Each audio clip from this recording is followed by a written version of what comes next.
শিৱসাগৰৰ কোঁৱৰপুৰ মৌজাৰ শ্ৰীপুৰীয়া পাৰঘাটত নিৰ্মাণ কৰা এখন পকী দলং উদ্বোধনৰ পূৰ্বেই তিনিটা বৃহৎ গাৰ্ডাৰ ভাঙি পেলাবলৈ প্ৰস্তুতি চলাইছে লোক নিৰ্মাণ বিভাগে।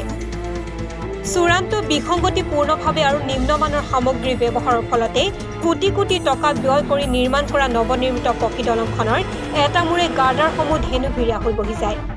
ফলত গুৱাহাটীৰ পৰা যোৱা বিভাগীয় এটা দলে পৰীক্ষা নিৰীক্ষা কৰাৰ অন্তত ভাঙিবলৈ নিৰ্দেশ দিছে বিসংগতিপূৰ্ণ গাৰ্ডাৰকেইটা। দিখৌ নদীৰ ওপৰত প্ৰায় 17 কোটি টকা ব্যয় সাপেক্ষে দলংখন নিৰ্মাণৰ নিবিদা লাভ কৰিছিল ত্ৰিশূল এছ'চিয়েট নামৰ ঠিকাদাৰী প্ৰতিষ্ঠানটোৱে। 2020 চনৰ 10 অক্টোবৰত বৰ্তমানৰ মুখ্যমন্ত্ৰীয়ে আধাৰশিলা কৰা দলংখনৰ এনে দুৰৱস্থাত ঠিকাদাৰ প্ৰতিষ্ঠানৰ অনিয়মৰ বাবেই হোৱা বুলি ক্ষোভ প্ৰকাশ কৰিছে স্থানীয় ৰাইজে। আপোনালোকে দলংখন সন্দৰ্ভত কি ক'ব? এই দলংখনৰ সন্দৰ্ভত আমি ক'বলগীয়া বহুত কথাই আছে। কাৰণ এক নম্বৰ কথা হ'ল আমাৰ যিখিনি সামগ্ৰী দলঙত লগাব লাগে বা কৰিব লাগে, সেই সামগ্ৰীখিনি প্ৰায় আধৰুৱাকৈ দগোৱা বা কিবা কিবি কৰাই আমি প্ৰত্যক্ষ প্ৰমাণ কিছুমান পাইছোঁ। কাৰণ আমাৰ দলঙৰ কামবোৰ এবাৰকৈ নহয় দুবাৰকৈ এনেকুৱা কৰিবলগীয়া হৈছে। ইয়াৰ হেমাহিটো অকল আমাৰ দেখাত যিখিনি দেখিছোঁ আমি বা শুনিছোঁ অকল ঠিকাদাৰৰ অৱহেলাত। কাম কৰাসকলক বা পৰিশ্ৰম যিখিনি ইয়াত হাজিৰা কৰিছে সেই মানুহখিনি গাত কোনো দুখ নাই।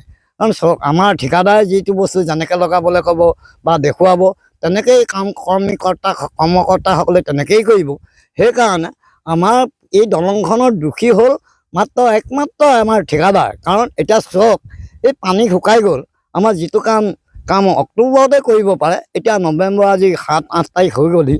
কোনো এতিয়া আজি পৰ্যন্ত কোনো ইয়াত দলঙৰ কৰ্মকৰ্তা কোনো এজন উপস্থিত নাই।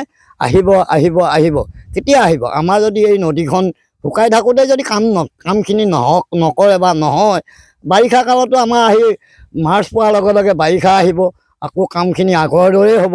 তেতিয়াহ'লে আমাৰ আজি কোঁৱৰপুৰ মৌজা আৰু যি গৰিয়াসাগৰ সংযোগ পথ আৰু ইফালে সৌৰাগুৰি, এই ঘাইপথটো যদি আমাৰ ৰাইজৰ আশাত সদায় এনেকৈ চেঁচা পানী ঢালি থাকে, তেন্তে আমাৰ এইখিনি কাৰ দুখ বুলি আমি ক'বলৈ বিচাৰিব লাগিব।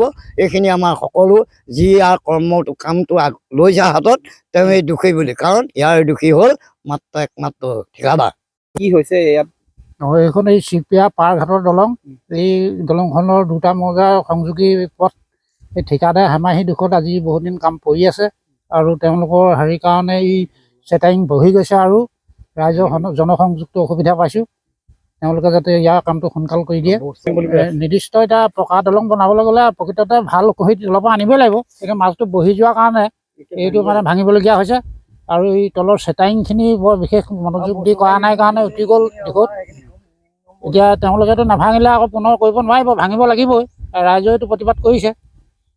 আৰু বিশেষ মই ক'বলগীয়া। শিৱসাগৰৰ পৰা ৰাতু কুমাৰ দাসৰ প্ৰতিবেদন, এনিফাৰত 24। জুবিন গাৰ্গৰ গীতসমূহৰ ওপৰত আধাৰিত গানে কি আনে নামৰ এটা সুন্দৰ অনুষ্ঠান আপোনালোকৰ ওচৰলৈ আহি আছে অতি শীঘ্ৰে। অহা 15 আগষ্টৰ পৰা ধেমাজিৰ পৰা প্ৰথম অডিশ্যন আৰম্ভ হ'ব আৰু সেই অডিশ্যনৰ যোগেদি বিভিন্ন কণ্ঠশিল্পীসকলে যিসকলে এই অনুষ্ঠানত যোগদান কৰিব বিচাৰে তেওঁলোকে এই অডিশ্যনৰ যোগেদি আগবাঢ়ি আহক। আৰু জুবিন গাৰ্গৰ বহুত ভাল লগা গান আমি সদায় শুনি আহোঁ। আৰু আপোনালোকৰ যদি ভাল লগা গান থাকে, জুবিন গাৰ্গৰ আপোনালোকে গাই ভাল পায়, তেন্তে অডিশ্যনত যোগদান কৰক। মোৰ ফালৰ পৰা আন্তৰিক শুভকামনা থাকিল এই সম্পূৰ্ণ অনুষ্ঠানটোলৈ। ধন্যবাদ।